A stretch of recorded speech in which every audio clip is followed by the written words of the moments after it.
बीड जिल्ह्यातील मसाजोगचे सरपंच संतोष देशमुख यांची हत्या करण्यात आली। त्यांच्या हत्या प्रकरणात सर्व आरोपींना अजून अटक झाली नाही। या हत्या प्रकरणात मास्टरमाइंड वाल्मिक कराड असल्याचं म्हटलं जात आहे, परंतु गेल्या 22 दिवसापासून वाल्मिक कराड पोलिसांना मिळत नाही। वाल्मिक कराड आणि राष्ट्रवादी काँग्रेसचे नेते धनंजय मुंडे यांचे संबंध असल्याचा आरोप केला जात आहे। आता शिवसेना उद्धव बाळासाहेब ठाकरे पक्षाचे नेते आणि खासदार संजय राऊत यांनी मोठा दावा केला आहे। खासदार राऊत यांनी सोशल मीडिया साईटवर एक्सवर एक पोस्ट ट्विट केली आहे। त्यात वाल्मिक कराड सोबत मुख्यमंत्री आणि दोन्ही उपमुख्यमंत्री असणारा फोटो आहे।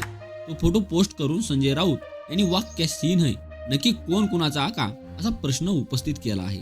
खासदार संजय राऊत यांनी मुख्यमंत्री देवेंद्र फडणवीस, उपमुख्यमंत्री एकनाथ शिंदे आणि अजितदादा पवार यांच्यासोबत वाल्मिक कराड यांचा असलेला फोटो ट्विट केला आहे। त्यात त्यांनी म्हटलं आहे की महाराष्ट्राचे मुख्यमंत्री आणि 2 उपमुख्यमंत्री यांच्यासोबत फोटोत असणारा खंडणीखोर खुनी गावगुंड वाल्मिक कराड पोलिसांना सापडत नाही। SIT आणि न्यायालयीन चौकशी किती पारदर्शक होईल आहे का नाही मोठा जोक, असे राऊत यांनी म्हटले आहे। या फोटोला त्यांनी क्या सीन है नक्की कोण कुणाचा आका असे कॅप्शन दिले आहे। दरम्यान संजय राऊत यांनी ट्विट केलेल्या फोटोनंतर राज्यातील राजकारण तापणार आहे।